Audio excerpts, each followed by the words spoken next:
Okay, I've just started to record. So welcome to everyone for our webinar for tonight about flock data handling.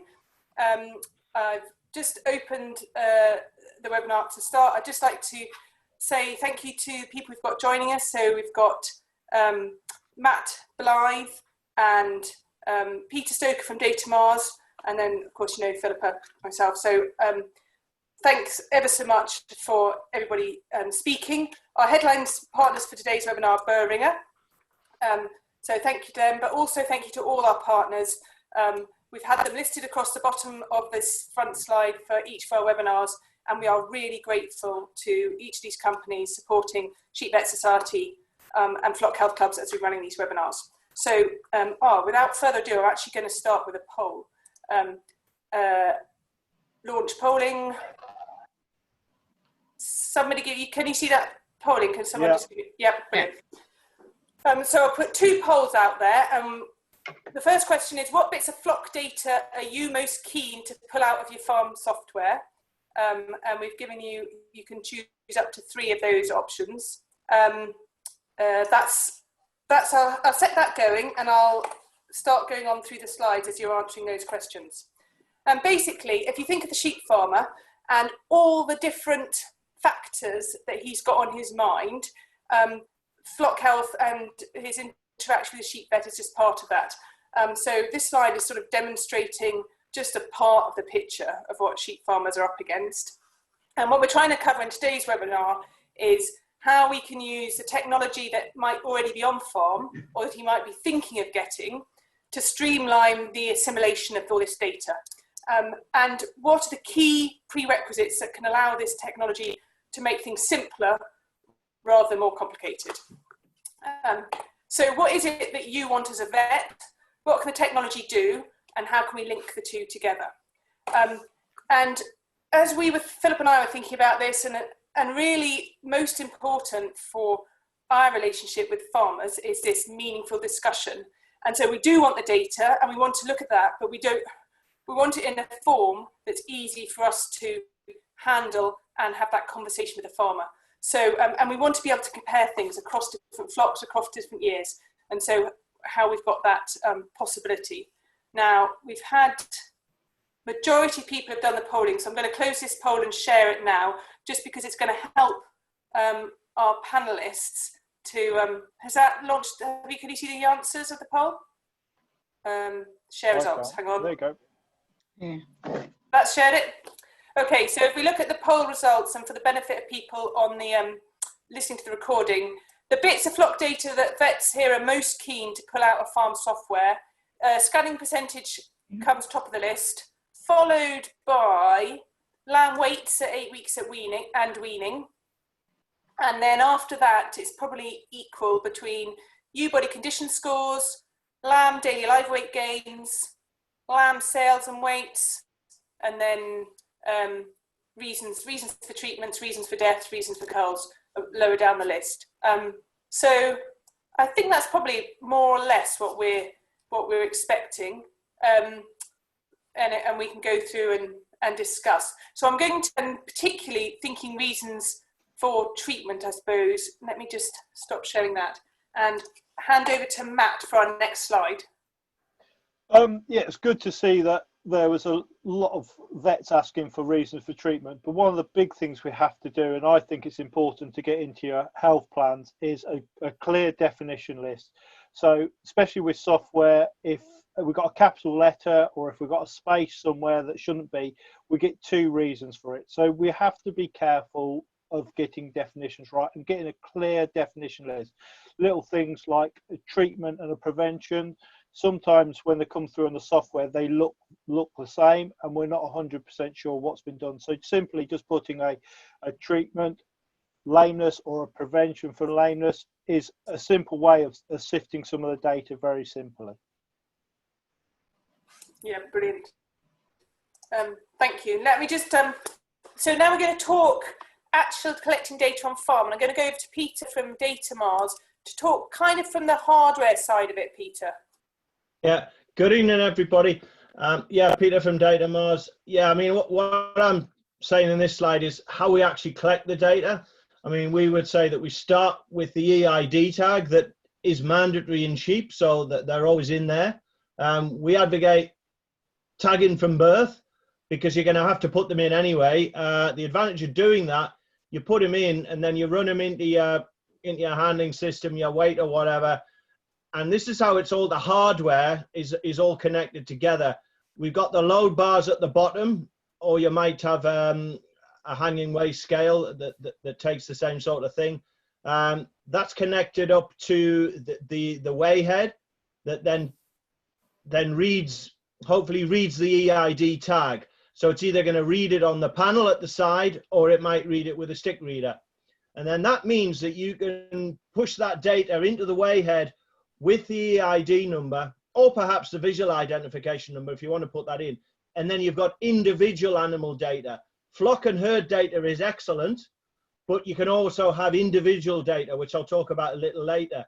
The weigh heads, you can get entry-level ones that are giving you the weights, or you go up, and the weigh heads are actively interactive and clever enough to give you the data on the fly, give you the live weight gains and everything. And the higher up you go, the more functionality we've got. Now, this data is in session files, and it's there. Then you can push it through into our app that goes on the phone, and then that can go to the office and any farm management software I know that Matt's going to cover off as well.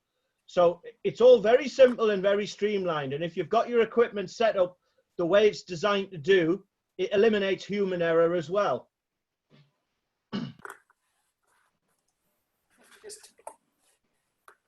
So types of data. And looking at the types of data that we've got, you could talk about live data, physical data. Live data, you're typically picking these up on a stick reader like we've got here, the XRS2, which has a keypad. And that allows you to put in lists, fields, names, numbers. You can bring in custom fields and make it do what you want it to do. Typically, you're collecting EID, but you can also type in visual identification as well. Like I said, you can have lists which can link the animals together, the offspring mode, where you can put the dam and the sire in. That's very useful for pedigree, but not just for pedigree. If you're really wanting to see how your genetics are working, you can follow the progress of that offspring right the way through. And if you're using EID tags, like we've got the lamb here straight away, you've got that ability to do that. You can also look at physical changes through the year. Daily live weight gain, which I see came up very heavily in that poll, which is good for us to see that a lot of people feel it's important, because that's seeing how you're going. It's also seeing how you're doing against your contract, for example, and the weight that you're aiming for at the end of your lambs if you're going with a terminal sire. You're also being able to record scanning results as well. This picture at the bottom, this is doing a printout of your numbers as you're on the, so you don't have to put that back into any software. That's yeah. Well, yeah. So I'm just working through that. Yeah, you can actually get the scanning results, body condition score. You can put that in, treatment and reasons. This one at the bottom here, all that data is on that stick as a session file, which you can download, but you can also print it off. So this is very useful for your medicine records, or certainly for your movement records, where you can actually connect the stick reader up to the Bluetooth printer and get your results and print that as many times as you want. One can go on the flock book, one can go with a wagon driver, one can go wherever else, and the data's still on the stick because that holds 1 million records. Okay, so it's not collating data so much as having it there for when you're actually out with the animals. That's right, yeah. And all this data that we're generating is in a CSV format, which, as Matt's going to share with us, is the format that all the farm management software packages use and receive. So you can export that as as a CSV at any stage, can you? Yeah, it's in there. Okay. I mean, we can also push that into our software, which is Datamars Livestock, which goes onto the phone app and then goes into your office I mean, we give that for free. It's not the all singing, all dancing farm management software, but it's certainly very, very useful on weight, and I'll show that a little bit later. But I think Matt's now going to walk us through this one, which is sort of showing off, well, some of the top end stuff that we do as well. It also has that ability to auto draft. So over to Matt now. So in the picture is a 5-way auto drafter. It's a Pratley one, but it's being run by a True Test or a Datamars wayhead. So that's the brains that are driving it. And we can set these wayheads up to basically catch any information we want, either automatically like weight, and it converts it to live weight gain from its last session. We also can physically manually put in a body condition score. So handling the sheep in a crate, putting the body condition score in. The best way of doing this to stop errors in data is have automatic drop-down lists. So a custom list with pre-populated information in. So we get rid of, like I was on about earlier, get rid of spelling mistakes, etc. So before you go out in the field, make sure that the definitions and the things are automatically there. So you just have to drop down a list and press OK on it. But we can literally do anything you can think of through these machines and capture anything, bit of data that anybody wants. The big thing is working out what you're going to do with it afterwards, because I've caught so much data that looks pretty, but there's not a lot we can do with it. So the next step is moving on to other kit that's available. So we looked at some of the top end stuff with a 5-way auto drafter. Then there is handheld readers, about like Peter's just talked about, but there's many versions of that. Some of these are old, but there is other ways around it. So for some clients, it's simply we record on your phone. So send an email to yourself. So I've done it loads of times. You know, scanners are quite expensive and you don't always carry with them. So send a simple email with the reason it's died, the last 5 digits of the tag numbers. On most farms, that's all we need. And the software might give you the option of 2 sheep if you're buying them, maybe 3 if you're lucky. The product you're given, the batch number. And if it happening a lot of time, what I've done before is copied the vet in, and the vets have in their Microsoft Outlook have a separate file that catches all them emails and hides them so they don't see them. But when they do the flock review, they're there to look at if a big problem's happening. I was a bit horrified about this, Matt, that I didn't want to know about all your dead ewes. But so what you're saying is, if I was competent enough, I could put a separate, it would file all that information. File it all the way. That's how I run it when I was running Diddling Farms. I had just an auto thing that put all these treatments in. So once we got to basically weaning, I wasn't carrying a data logger with me. I was just carrying my smartphone, putting a information in like this, which my Outlook picked up. Then once a month, I put it into the software. So. Actually, there's a man who scans around here, and every single bit of data he collects, he just types in as a phone number.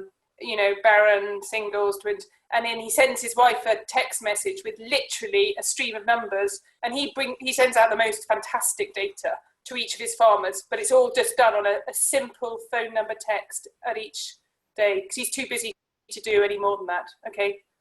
Exactly. And the big thing using your Outlook or using your emails is, as long as you don't delete it, you can go back to it 5 years time and pull some of the information back in. It's always stored. So it's quite easy to do a basic movement, retag deaths and some vet med records this way. The next way is using data loggers. This is an old-fashioned data logger. It's very basic, but still very valuable, and we can do limited stuff on it. So lambing records, deaths, retagging, movements, and some vet med. But these data loggers, the blue ones, we cannot see any history of any animals. We go on to a Scion, which is old technology, but still some of the best that's about that. And we can literally do anything on there. The software manufacturers put their software on it, and we can do anything that we need to do through these. Then we can go to, like Peter was on about, a stick reader, very good for doing majority of these records. The newer ones are coming along, recording more and more all the time. But when they first started, they were just capturing tag numbers. But again, they can download all into a Excel or CSV file. Then, so you don't need to have Wi-Fi at the point of collecting the data. No, none of these so far. None of these what we're looking at now need Wi-Fi. So they all record off. Some of them, when you get home, will catch onto your Wi-Fi and upload into certain software packages. But all this is working with no data being used on your phone or anything. So when we get to the apps, you don't need, they download the software onto them at home and they renew at home if you set them like that. So you're not using your Wi-Fi that's out, and they just automatically update to the cloud when you tell it or when it hits a Wi-Fi signal. So it's the biggest thing I see is the risk. Farmers are scared that they're going to be thumping their data by it automatically renewing. Nobody wants that. So none of the software manufacturers have made that possible. Okay. We'll talk about some software then that's available. Okay, so these are all the major software brands. TGM, sorry, is an Irish company. It's sold quite massively around the world. I find it a little bit not the most user friendly, but it is a good platform if people have got it. Summit, very basic, does everything you really need for your movements, but is now coming. Well, when I talked to the manufacturers in January, they told me they were probably 10 years behind where they should be, which was very interesting. Again, it's just down to they don't see the investment from from sheep farmers buying software. So that's what they spend money on other areas. Sharewell, massive company, got phone apps, sell all around the world. Yeah, a massive company. Farm Plan, every farmer's heard of Farm Plan. Most of them using their accounting software, this, that, and they are now catching up with their sheep software. They have two platforms, which is quite unusual for a lot of this software. One is basically regulation. So as a vet, you have to be aware if, say, you've got Farm Web Plan Web thing. One of their platforms really is basically just legislation, VetMed, movements, this, that, and the other. Then they have a more bespoke thing that does a lot more hidden behind it. Then we go over to the new boy on the block, which is AgriWeb. AgriWeb is all cloud-based, which is really handy for consultants and for vets because we can give you login details to it, and you can just open it up on any device. So that can be opened up on i or Android.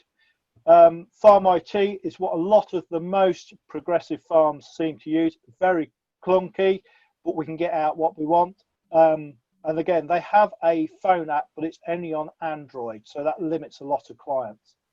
Then we come down to Datamars. Datamars software is absolutely brilliant at getting the true test information in, which we would hope since they build it. But again, you can upload on the fly in the farmyard off your Wi-Fi connection, upload into it, look at reports, get some really basic, great weight data information off really quickly. And I've used this contracted out in the field, sending stuff back to an office to help us make decisions with the manager really, really quickly. Then we come across to the oddball in the middle, Pharmax. Pharmax is not looking at individual animals, it's looking at a whole system thing, but it's looking from the nutrition up. So it's looking from what's capable on the farm. But one of the big advantages of Pharmax against the other ones, it looks at financials, and it also can do scenarios. So we can build scenarios of what's happening with the business and look at potential. So we had a bit of a drought earlier. How many stock units got on farm? If their weight drops, what is the impact? Then also what can we do to get around it? So there are the main players in the market. And can we assume that anyone that we basically the legal stuff is done with all of them? Legal stuff is basically done with all of them. AgriWeb were a little bit behind. From my conversation with them last week, they are now up together with being legal. So all of them, well, Datamars doesn't do all the legal stuff compared to the other ones, but there is tricks and traces around it if you talk to them. But it's not quite the legal as somebody would think. Probably the wrong word, Peter, legal, but it's not quite. It doesn't print off your movement book to put into your movement book. I mean, well, look, you know, we are looking at developing it, and you know, there will be more coming. Yeah, so there's some and some. Anyway, there's a lot of choice. There's a lot of choice. There's a lot of choice in the market, but the big thing we have to remember, especially like Datamars and AgriWeb, they're not English companies, and sometimes some of the definitions we have to be a little bit careful on because they're for the Southern Hemisphere. So now and again, you have to scratch your head what some of the definitions mean. Okay, and then Okay, so this is manipulating the data. Just explain what you're talking about in this slide, Matt. So when I managed diddling, there's 1,000 used there. We had the livestock software. We were putting all our information in it. I was using True Test Datamars software, Farm IT, putting all the data in that. But most of the time I had to rip the data out of whatever software package I had it into and put it into Excel to manipulate the data to show me, for the owner, of how and where we are. The filters in the data are absolutely brilliant, but laying stuff up and taking it to the next step, really we had to go to Excel. But then we were still exporting data back into Pharmax to look at that scenario planning, look where we are and plan our way forward. So we were using 4 packages really to get the best out of the data possible. But you can use one package, but as Fiona would probably say, we were probably one of the elite farms burning data massively to try and work out what's going on. Just a little bit of understanding how data actually works on a farm. So we can start off with a tupping group with 100 ewes in it. With most of the data packages, we can know what ewes went to that ram. So if we had 3 rams in there, say, we could make a management group to say that these side all these ewes. So for later on, we knew what was happening. So to start with, we've got one group with 9 body condition scores. So that in theory, that's 9 groups. If you want to look at that, then we scan them. That gives us another possibility of 5 groups, which reality is 14. If you have body condition scores up into that, now we've got all the body condition scores. So that's 14 groups, which possibly can be 129. Just let me stop you there with body condition scores, Matt. So some people are scoring to half scores or quarter scores. Now that is a real pain if you're stood there and you're printing in 2.25. I've done it. So some people then put that onto a 9-point scale, don't they? 9-point scale. So on all the True Test devices, we can make a drop-down list, and we can use the 9 buttons. So we make a custom drop-down list, and we can use the 9 buttons to highlight what's in behind them fields. So I used to use 1 for 1, then press 2 would come up 1.5 on the screen automatically, and so on. And you can get basically all the figures you use most of the time in the 9 buttons. So it makes life a lot quicker and also gets rid of some of the interpretations, because I've played with people's data where the point doesn't get put in the right place. So you'll have a 0.3 or then a 5 25 or something, or yes. 25 for this. So using drop-down lists, using customized lists, just avoid some of the little mistakes when we're all busy, and especially if it's cold. When we're body condition scoring around scanning time, it's normally cold, and your hands get cold, body condition scoring and tapping screens in, so it's easy that we make mistakes. So trying to rule some of it out is a great way forwards. And then has anyone done voice recognition for body? Because I'm often, when I'm going through, I'm just desperately wanting something that will pick up that as I'm going through use. Is that possible? It's not possible at the moment, and the biggest problem, I use a lot of voice recognition software on my computer, and it's not the clearest when I'm in an office, let alone the wind blowing by something or that lot. So it wouldn't surprise me it'll come, but at the moment it's not there. I was planning to ask Peter if they could maybe arrange that. But okay, thank you. I'll let you go back to your management groups. So potentially 129 management groups with body condition scores at tupping all the way through. Then reality, hopefully people are adding radial colours to that, so for better management.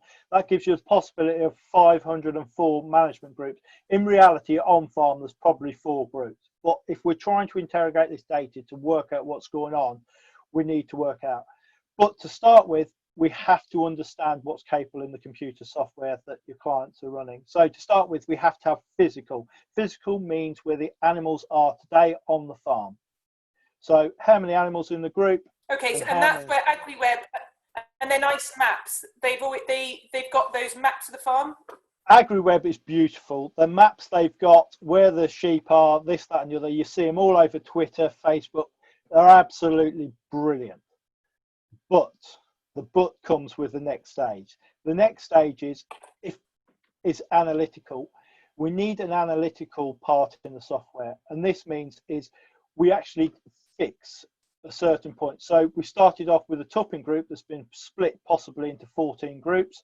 That physical group's now 14 groups. If we want to interrogate that tupping group, it's got to be in an analytical format that we know where they started, so we can analyze back. But physically, that group's completely different. But that in a lot of software can also be limited, because if an animal dies or just disappears off the planet, it's removed from a physical group, it can be moved from an analytical group, so it has to be a historical group that makes it fixed. So we know where we started with and what the hell is happening, because, you know, as we all know, we all replace 20% of our flocks every year. We need to know what the hell we started with, because if we sold lambs, a lot of software removes them, and if we haven't got the history logged or analytically logged at the right point, we lose data. A lot of time we can retrieve it, but it makes extra work. Okay, so if, for example, you're going back and looking at scanning figures, in fact, I think the next slide, okay, comparing scanning figures, do we know when we go back to data that's in our software system that we're going back to the numbers of ewes that went to the tup in the first place? If it's physical, no. Because if that sheep's died, if one sheep's died, two sheep's died, that data is removed unless it's stored as history. We can potentially find it back, but the simplest way is when you start your production year is to log a historical file as well as a physical file, so that the animals are just fixed at that point, and we can pull all the data backwards. Because if physically, and this is a challenge that some of the software have, if something happens to a group of sheep, that is all split up and we have a job to go backwards. And this is something that the Challenge Sheep project is finding now. Right. Okay. And then so once you've got your software and you've pulled it into your Excel file, so you'll do that if you're comparing year on year, you'll basically pull that out into a CSV file. Yeah, so I've got, for myself and for some of my new clients, I've logged information backwards. So we've got information locked so we can go backwards and pull information out. A lot of the software will let you, they automatically fix scanning results, but you have to make sure that the tupping information's in there to get firm results backwards.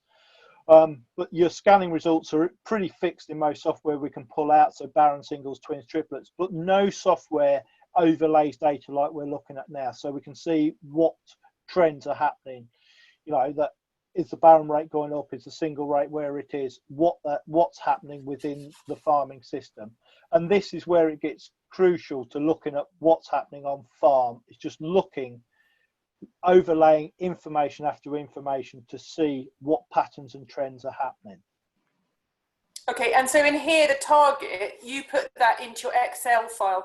That's not generally in the software in any sense. It's in most software.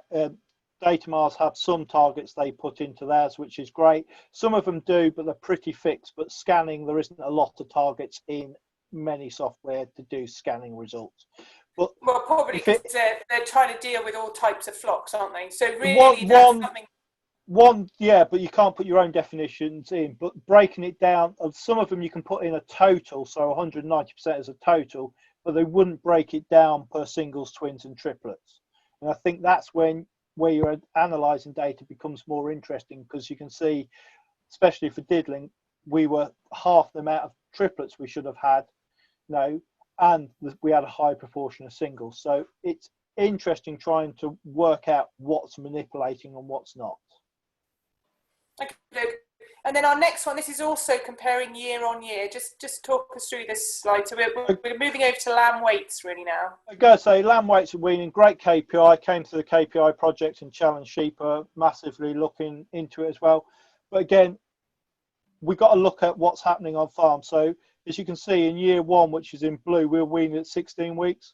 In year two, we were weaning at 12. And we're looking at where everything is, because we have a target of 30 kilos at weaning, and that was a target that was set with a bit of thinking about where we wanted lambs to be, and a bit of numbers on the back of fag packets. And then working out how many lambs beat it. Because for my boss, when I was working full-time managing the flock, it was how are we progressing? How are we getting better? And proving to him that actually we are getting more lambs. So now we're over 70% hitting 30 kilos was a great driver for him to invest in consultant time, invest into new technology. It gave me the emphasis to sit in an office a little bit more, trying to work out what's going on, but also getting the bottom end to move up. So not having too many lambs under that 20 kilos and working out what we can do with them earlier. So doing intervention earlier. So we ended up with less of them, which is becoming quite an interesting drive on a lot of farms now, identifying these lambs earlier and probably putting them onto creep or something. But there needs to be a lot of background information gathered to start doing that. Okay, so that's comparing year on year, and you've pulled the data out to do that in an Excel sheet. We'll just go back to Peter now. So this is more when we're on farm, actually got lambs coming through the crate, and it's showing us what you're, just talk us through this slide, Peter, pulling weights out. Yeah, well, this is a variety of animals, and again, we're saying if you can get the EID tags in early, it's easier. The desired weight of the finishing lambs is 43 kilos live weight. So the contract is, there'd be around 22 kilos on the hook, 2 to 3L. So the animal performance can be tracked with the average over the daily live weight gain. So the green line you've got here this is our sort of target. And then your blue wedge there is the variation of animals. So you've got some of the animals are over the daily live weight gain performance. Some of them are below. So, you've got some, going at 400 grams a day. Some of them are below. So the advantage is that you've got the average of the whole lot, but then you can drill in and see. I've got a slide a bit later on where I can show you when we've actually drilled in, and we can identify perhaps those animals that need some form of intervention, like Matt's pointed out. Whether it's health parasite, whether it's nutrition requiring a bit more, or whether it's even just genetics letting you down. This is sort of showing you what is going on, and using the power of EID to be able to capture that information easily and without any faults. Okay, so this picture, this is Datamars software. So this is Datamars livestock. So we get this information off the weighhead. The lambs come through, we weigh them, we scan them, we read them, and then this is going straight into Datamars livestock application. And you can see this on the weighhead as well. If you're using one of our better weighheads, this information's there for you on the screen, as well as being in the office. So you've got that opportunity to see it on the fly, or you can have a look at it later on. And if this isn't enough of what you want, you can then pull it into, like we said, the farm management software as well, and analyze it from that. Okay, thanks. Let's just. So this is basically the same line. You've pulled this into an Excel sheet, Matt. Yeah, I pulled this into an Excel sheet to well, it's really for the next stage, but worry is averages all the time, because we always sell the best and you'll always have an average line running through. So this is pulled out of the software. It takes about Farm IT, I think I worked out it took about 3 clicks of a mouse, and the information at the top, then I just export it into a simple Excel spreadsheet to work on. But lambs always get bigger, and this is one of the worries I have looking at live weight, which all the software does. Something we have to massively look at is what the hell's happening. Most of the software is looking like this one is another version of Farm IT, very similar to what Datamars are doing. Every cross is a lamb every time it's weighed, and we've got 3 different predicted lines of where we want lambs to be running throughout. I think it's 100 kilos, 150 grams, 250 grams, 300. You set them to whatever you want before you start your year, and then you monitor what's going on since. But we have to be careful. Some of these outliers that are up at the top at 50 kilos, what's going on? Is that a real lamb, or have we got two animals come into a weigh crate? And quite often, you know, we get some throw bits of data. If we can see at the start of this chart, we've got a lamb at 0 kilos. If we go all the way up, Fiona, at 32 kilos, 32 kilos at 0 days old is impossible. So we just have to be careful on interpreting what's happening, you know, because we need to know what's happening. But all these can be filtered on sire, sex, breed. Birth status is quite an important one. Is it twin born? We did a lot on twin born male lambs because we were holding the potential of the females back. So using a lot of our data, we would look at twin born males to see what was going on. And again, this comes back to setting up definitions right early on at tupping, so we know who the sides potentially are and things. But what you have to be aware of is, and it's coming more and more evidence through the projects we're involved with, is that we can only get somewhere between 85 to 90% of data throughout a season. And I think that's got to be recognised as an industry. In theory, we should capture 100% of information, but at lambing time, we're all busy. And I can guarantee there'll be some sheep slip through the net. And we have to take that, and we have to be aware of that. And again, that's where it comes to. We just need to log them as unknowns. We don't know who they are, but we can still track them as a group of animals. Okay, can you just clarify that you're saying about your male twins, Matt? So you're basically, all the lambs are being weighed, but you're using that as a sort of sentinel group to track and compare? Yeah, track and compare. So if we wanted to check things, because singles should be doing better, you know, we'd hope that a ewe rear and a single lamb should be better. A standard thing is, as an industry, we need a ewe to rear 2 lambs. Because we were retaining females, we would use the male side, because they're all going to be sold as finished, to use as a sentinel group to compare most of the data. We'd look at the whole data set, but when we wanted to dig down into what's really happening, we would just pull that group out. So we'd probably see something across the board, but then we'd break it down to look at that sentinel group to see if it is reality. Okay, that's great. Okay, talk us through this one. Well, this is the next interesting thing. We've got the average weight happening. Averages are scary, but what people don't see is what's going on, because that graph was always getting bigger. This is daily live weight gain. Again, we set a target, bit back of a fag pack episode, but I used to have a saying, I wanted to sell 80% of the lambs by the time the ewes go back into the ram. And that is what we believed was where they should do to do it. And we would like to see, again, laying data up year after year. You can see in 2009, we can see where I started collecting data in 2006. And 2009, we decided it was near as damn it bulletproof after I stopped catching random stuff which wasn't important. So we can see that we started getting better and better and better. But the yellow line is 2012, and you can see if we were just looking at 1 year, would we know that this dip that happens in 2012 is normal? So Fiona's launched a poll to ask you, what do you think happened? You know, now we know it's not normal. What was the cause on farm to cause this from happening? You know, but again, if we hadn't have overlaid the data, we would not know this was happening. Just explain how your target is. You basically said up to weaning you're expecting them to grow at 300 grams a day. Post weaning you want them to grow at just over 200. Well, we expected them up to 8 weeks to be growing at 300 plus grams a day. So by the middle of May, we expected the ewe's milk to be tailing off. So by weaning, we expected them to be dropping off, which is reality. Then we'd hope they would flatline. So by July, they'd be weaned. Then we'd hope they would flatline and go across. But we know food conversion ratio gets worse as the animal gets older. So it wasn't a shock to us that the animals would drop off.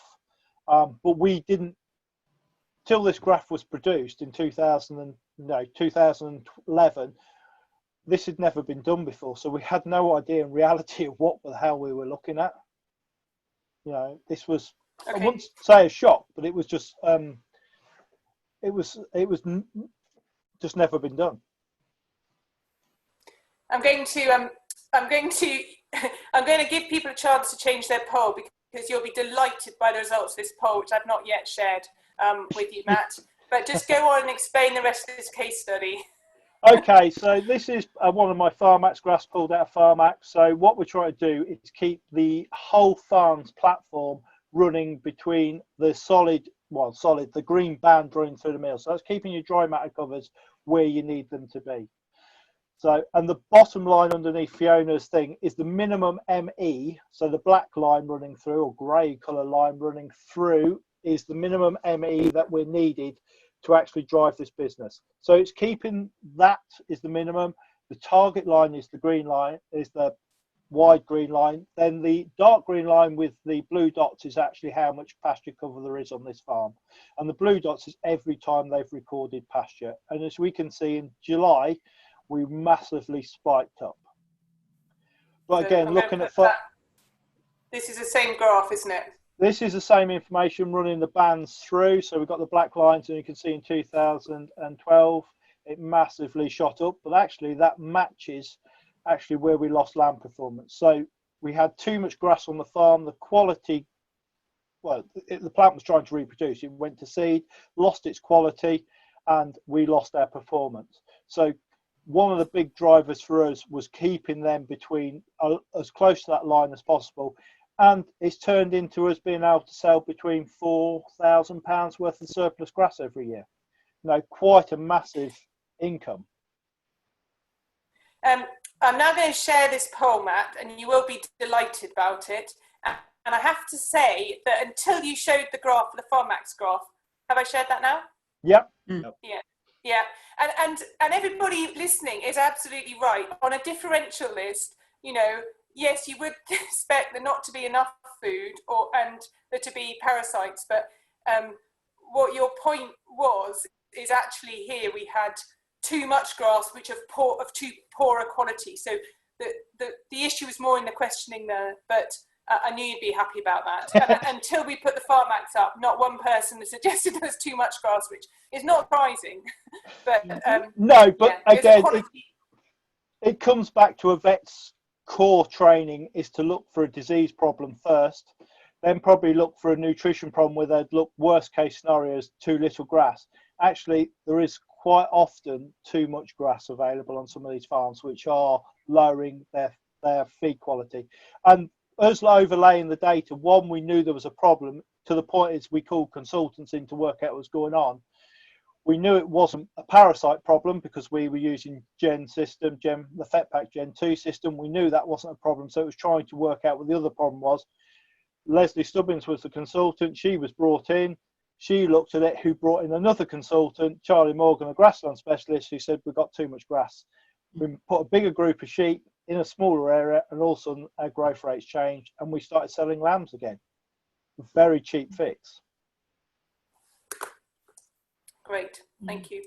Right, let's where are we up to next? We're going to slight change of tack now. We're going to look at data for other clinical issues, and we're going to just go over to Phillipa.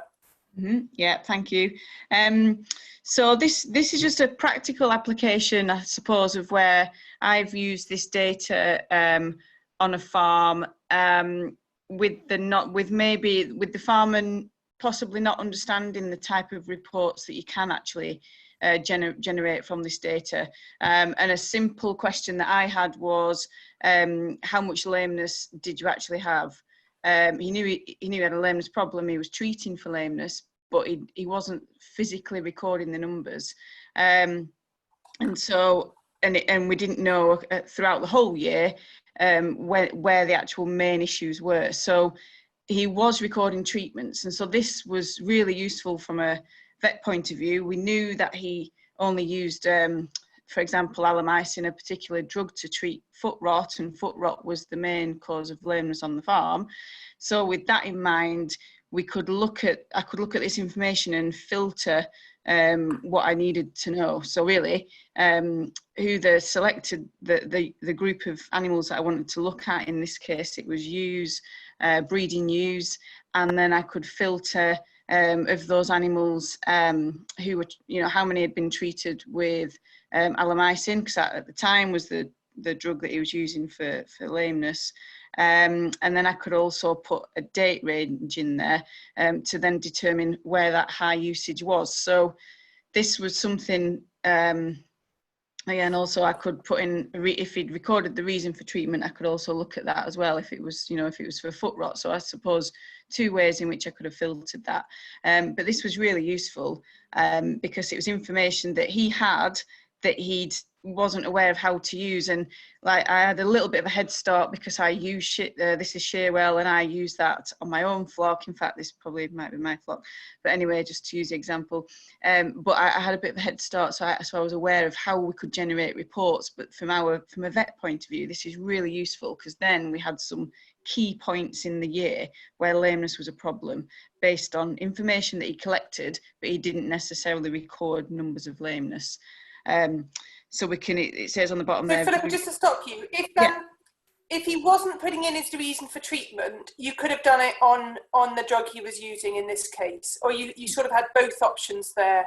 Yeah, to collect that data. I think you have to put in a reason anyway.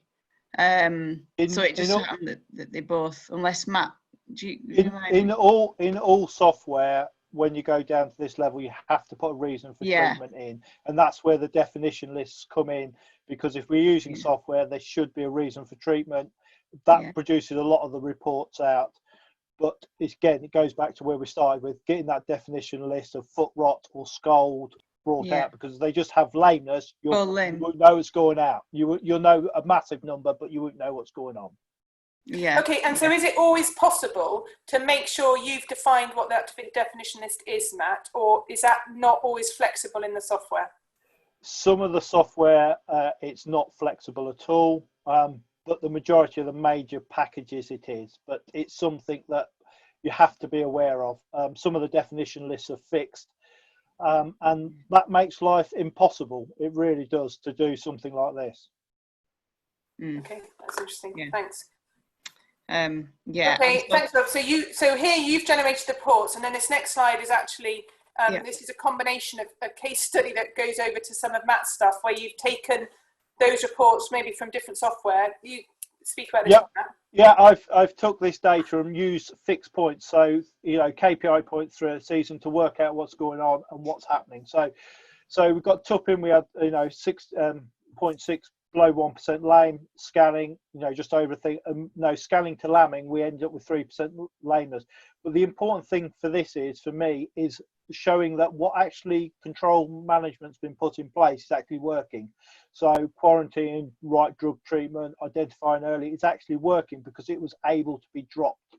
So from lambing to 8 weeks, they were able to get it back to below 1%. So this is great as a KPI to look at what's happening across the farm. Very simple to bring out of the software, and manipulate using dates between your fixed points, but also shows that whatever they're putting in place is actually working. And the other thing that can be done, if again you set up your historical and your physical groups, is seeing if them animals are reoccurring, or if they are, like these were the sheep that were in this were always different sheep. So it wasn't the same sheep getting lame, it was reinfection that was happening all the time, which I found very interesting. Can I just add in as well, this is great from a vet's point of view, to demonstrate the value of, as you said, impact of treatment protocols and investment, and that's built from a building trust point of view, working with our farmers and demonstrating our input. This is great to have this information for both farmer and vet. Okay, brilliant. Thanks both. I'm just going on. Well, I thought we cannot talk about data and not talk about antibiotic data, which is a current issue of mine. But well, it's an issue for all of us, quite honestly. But I'm taking it very seriously, and we have made huge progress from an industry point of view in ensuring responsible use of antibiotics and raising awareness and talking about it. But we do still have this massive challenge of getting numerical data. I'm just going to launch another poll because has that launched? Yeah. Basically, we're going to get to a point, and it's going to be in the next few years, where we need to have antibiotic data of every single sheep farm.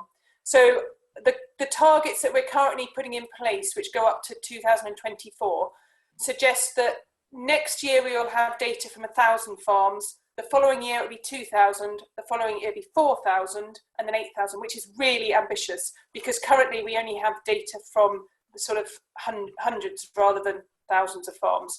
And so the question is, what proportion of your sheep farms that you work with as vets do you currently work out their annual antibiotic usage?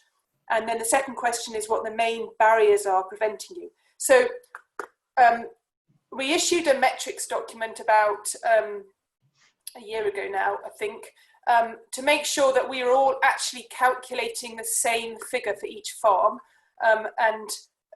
Anybody who hasn't seen that document or want it, you can access it through HDB Shorg.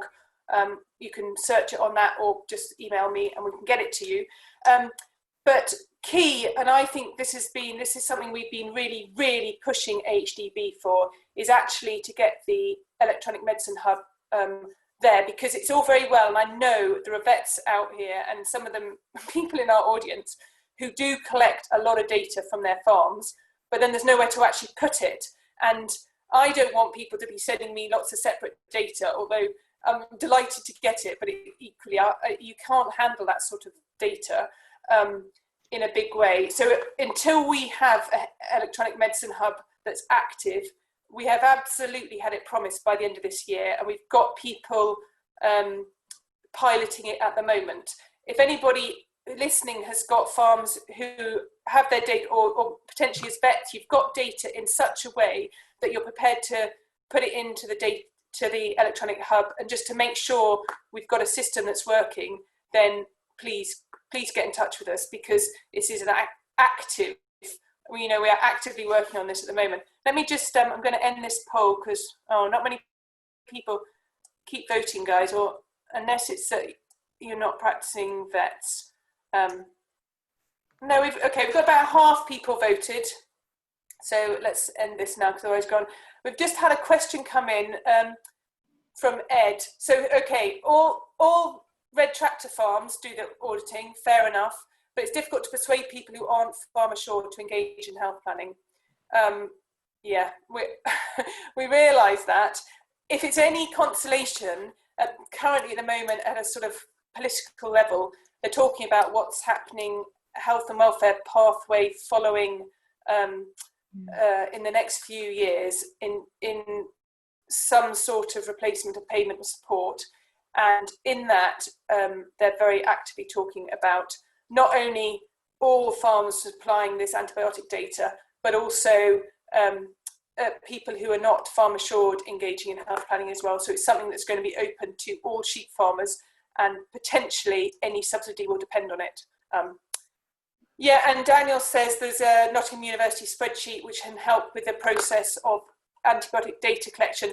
There absolutely is. It's been updated with a new metrics document. Bobby wrote it. It's really helpful, and people do use it. If you haven't got access to that and you want the spreadsheet, then please do, again, get in touch with us. You can access other sheep vets website. So for the benefit of people who are on the recording and can't see this poll, we've asked what proportion of your sheep farms do you currently work out their annual antibiotic usage, and we've had, so 38% of people say it's some of our farms but not all, but less than 30%. No one is collating antibiotic data for all their sheep farms. 16% are collating it for more than 70% of their farms. So that's actually quite encouraging. I thought it was going to be worse than this. So, and 19% of you are not collecting it for any farms. So that suggests to me either you've not got any farm assured farms, or you're somehow slipped through and they've not yet had an inspection. So anyone who's farm assured does need it. Certainly in Wales, they're further on in Wales, and it's a simpler system to do with Welsh lamb and beef producers. Going on to the main barriers preventing you calculating antibiotic usage figures. The main thing is that there's no requirement to do it. So that's quite encouraging, because there will be a requirement to do it, and so when there is a requirement to do it, it sounds as if we will get the data. quite a few of you say it's not possible to do it at your practice due to mixed cattle and sheep usage, and we absolutely recognise this, but the messages that are coming out is please do set up farms as a beef unit and a sheep unit, and at least at the point that you hand out the bottle of oxytetracycline, make sure it is noted whether the farmer is buying that for cattle or sheep. Now, we all know that once it gets on farm, it might go into the other species, but at a very crude level, if we can at least log that at a vet practice point, we know it's not perfect, but it's better than what we have at the moment. So anyone whose practice is currently not allocating drugs to either cattle or sheep, please can you be talking to the people you work with and persuading them that is going to have to change as things go on. Now, someone's asked us how many people are voting, and I can answer that question, Amanda, in a minute. I can't see it at the moment, but we'll get back to that. I think it's about 40 people voting. And then, just for the benefit of the people who are on the recording, the next commonest barrier is that you haven't got time, and we totally appreciate that, and it's not simple. And what we really want to do is have practice mechanisms that can sort it out quickly. Right, I've taken up enough time. 32 people voted, Amanda, on that poll. Right. Now I'm going to be in trouble for going over. We were doing quite well on the timing until I did the antibiotic thing. We're just going to this slide with Matt, because this follows on really neatly from the webinar we did a fortnight ago with Kate. Away you go, Matt. So, you know, part of the review every year, I've always done a performance review, working with the consultant. So we do a physical review of what's happening. Also, we do a financial review. So these are like gross margin including forage. And over top of that, in the blue boxes, we put a vet med use. So you can see that when we've used more vet med is actually some of the years we've had the highest gross margin. But we have to interpret data with caution, because we can see 2 red ones should have appeared, which they have. That's the year I broke my Achilles heel on Christmas Eve. And we can see there our gross margins were high, but our vet and med bills went back up. That's simply that things weren't be doing quite as I could do. I couldn't do them. People were doing the job for me, but they were doing it slightly lax. So we were putting lots of medicines in, and we were not getting quite the reward we would expect. But also, it didn't happen over 1 year. It took us 2 years to get back onto a steady line, which then you can see the business was back on its feet, running well. So this is where, again, communicating with clients, understanding what's going on. You just can't look at data on its own.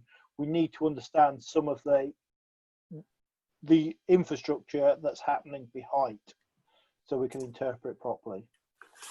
This is the next thing, just trying to understand the whole picture that's happening on the farm. So we've got things coming up: lamb weight, conception, survival, which impacts on livestock performance, genetics, so on. All that is captured within most or nearly all of the livestock software we've talked about tonight. But there's other aspects that are involved with running a business. So we've got feed consumption, forage, supplements, everything. Again, we've talked about that tonight with what's happening. They all go across into net production, kilos per hectare sold, which goes into your gross margin and revenues. As well as that, we've got farm other opportunities, which is a profitable business. That's what all these farms we're talking about are actually trying to do, is make a profitable business. All this information will be put through something like farm stock take light or farm bench. Not stock take light, actually, Matt. They're removing that program next week. Sorry, I should have changed the slide. It's totally my fault. Farm bench. Farm bench. But we've still got farm bench. Just look at both sides. But we've still got 2 independent sides we're looking at. There is, again, going back to FarmAct. FarmAct looks at the whole business and what's going on, bringing the information from them 2 packaged together. Something that I've been credited with FarmAct have discovered, that FarmAct is the only software that actually anybody can buy, but there is actually exams to sit. So there's a farm level of bronze, then you go into the consultant's level of silver and elite. And elite is very hard to get. 90% of people fail it in the first attempt, and you're only allowed 3 attempts. And most people fail it simply as in you have a herd of cattle on your farm and they're pregnant. If you don't put any bulls on the farm, there's no way they can get pregnant. If you don't put that herd of bulls or them 2 sires on farm, you fail the exam. It's as hard as that. But they're the only software manufacturers that do it. I'm trying to convince more to do more training and more accreditations, because I think it's quite critical to getting more out of this software. The number of farms you go on to and their software, their hardware is underneath the stairs and it's been there for the last couple of years, or they've paid out for something a couple of years ago and they tagged all the lambs and then they gave up because they couldn't get it to work. And that's I think, yeah, the more we can either help pointing our clients in the right direction, and presumably, Peter, if people come back to you, you offer them support. Is it that farmers are not asking for the support that is being offered? I think so. I think sometimes maybe if they've taken them in on the grant, and they've got the equipment, but we do try and do that and offer as much support, and because like we said, we feel that we get our equipment running and setting up the correct way, it takes out some of the errors, say some of the weighing errors, for example. It won't take a weight until it reads the ID tag properly, and then you're not getting those false ones going through, or 2 going through at the same time. It's not going to let you do that. Mm-hmm. Exactly. I mean, we did a whole day data handling, as some people on this call will come along. A year ago, we went to a farm with a load of vets to see him working his system, and as we got there, it was because the system was set up wrong, and the poor bloke, no one had ever actually been on farm and helped him set it up right, so he had crushed the wrong way around. I just think that you really, whoever's responsibility it is, and it's not just, I think, it's an industry. It's an industry problem. It's an industry problem, yeah. I think I'm not in any way criticising Datamars. That farm certainly wasn't. It was, it was using different software packages and stuff. But it would be brilliant if we could make sure what's out there is used better. And Peter, if there's any way that as vets we can, work with your guys to help farmers use it better. And I know Matt. If they ask for help, we try and give them it, and the socials are getting more and more active every day, with questions. I mean, there was masses of questions today coming across, and we feed those to Alison Ferguson, John Frizzell, who are, out on farm all the time. I mean, it's been a bit difficult recently, but they are starting to get back out there. Yeah, that's what we want. Brilliant. Our equipment to be, used in the way it's been designed. And, excellent. Well, if that's a message that can come out of this webinar for vets to get in touch with yourselves or whichever of the software companies. And then Matt, I'll put your final slide up here. You're doing this as a service, aren't you?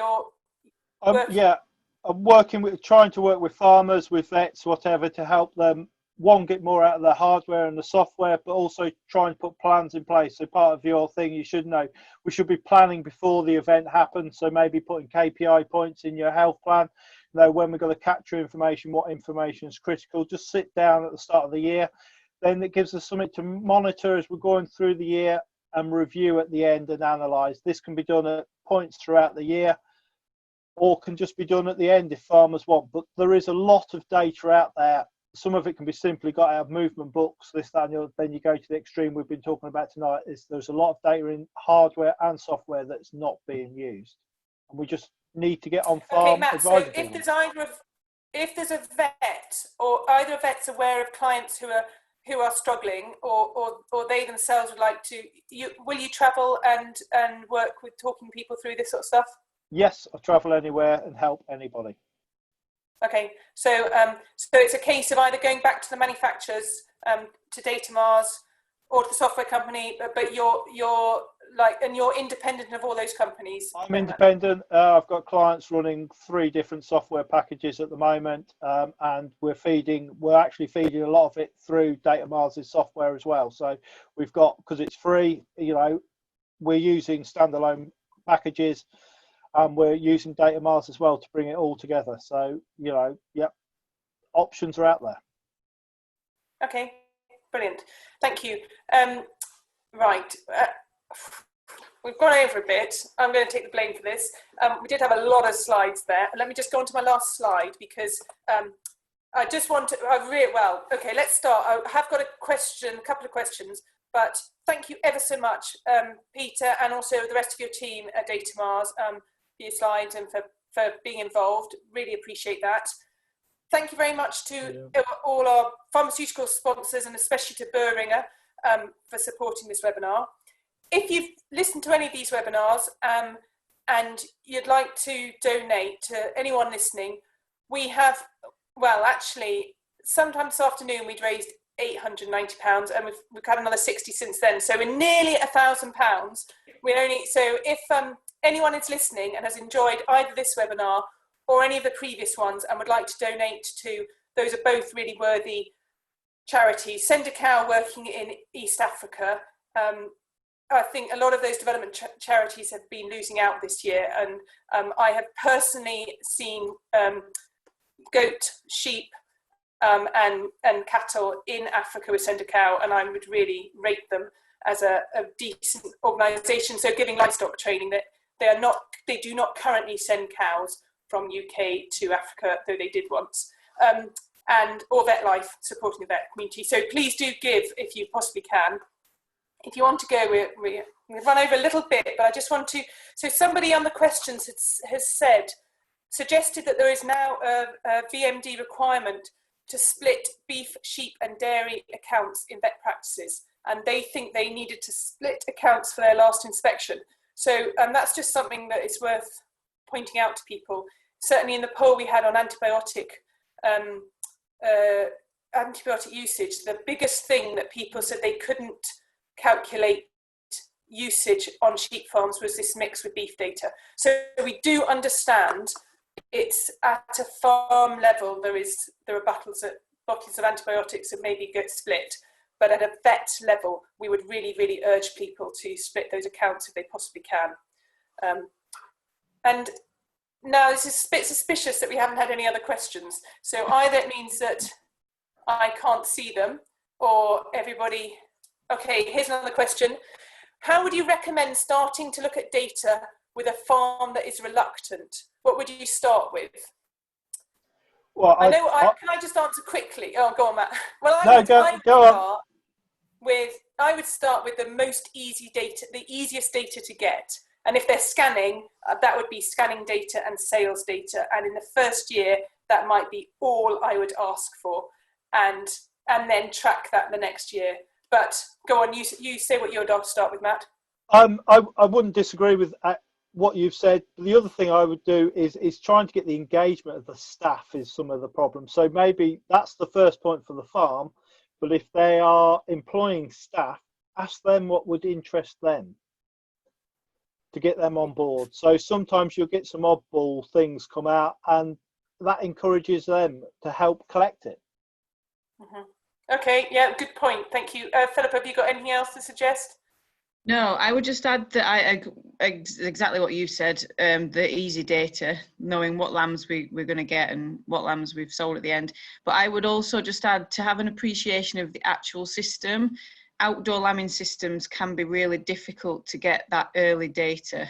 And I've naively maybe asked for data when it's just not been realistic. So it's just appreciating how the logistics, so how many people they've got, numbers of staff, what they're up against, and why, and just appreciating why they might not be able to get some of that data. Okay, no, that's very useful. And giving them some equipment that they feel comfortable using, and to solve, you know, a quick win, such as keeping the Rural Payments Agency off your back by keeping your flock records up to date, you know, reading animals' tags and sticking the data in the herd book instead of having to sit and write it out or sit and, you know, read the tags off, you know, doing something that gives them quick wins and getting a little bit of confidence in using the equipment. Yeah, you know, okay. Quick wins. I'm always one for quick wins. That's a really good point. Go on, Matt. But that also comes back to training your staff, getting your staff, spending a bit of time with them, train them to understand how to collect it, because most of it is, the fact is, especially around lamb time, we're asking them to collect a lot of data in a very short time when everybody's busy. So just spend a bit of time with them the week before lambing, explain how to capture it, and maybe tweaking some stuff, because quite often what we find is what we want sat behind a desk, the first time you run the thing, they find it's not feasible. So it's finding quick wins to work out how to override the problem. So, you know, simple thing like adopted lamb on, you know, we probably don't need to know where it's come from, but we need to know that one of the lambs adopted. So just asking them to put a purple dot on its bum when they adopt a lamb onto, so we know that's the fostered lamb. There's little tricks we can use to help make it more simpler. Okay, great. We're gonna have to stop because we're kind of going over, but quickly, Matt, that you say you'll travel anywhere, does that include Wales? Wales is easy, yes. Okay, that's I've good. been in Ireland I've been in Ireland before, so Wales is easy. Yeah, sometimes Ireland's easier to get to than some bits of Wales. I seem to be picking clients up around Malvern, so Wales isn't stupidly far away from Malvern. Okay, brilliant.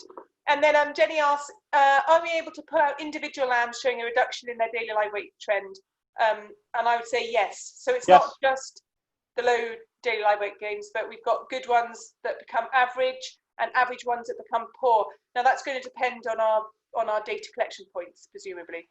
One data collection point, but across the real-time collecting data out in the field on the high-end true test models, it's there on the screen, so we can see what it was doing last time and we can see what it's doing today, and if you're clever enough we can draft off the two. So yeah, it's in reality anything's possible, you just need to know how to do it. Okay, brilliant. That's a good note to end on. Anything's possible. So thank you very much. Thank you to all our everyone who's joined the webinar. Everyone who supported them, all these webinars. This is our last one, which I'm a bit sad about. Thanks ever so much to Matt and to Peter and the rest of your team. We really appreciate that. And who knows, we might be putting some work your way, so that'd be good as well. So I'm going to end now. Just warning to everyone, it ends quite quickly when I find the button. So yeah, thanks all. Thank you. Thank you.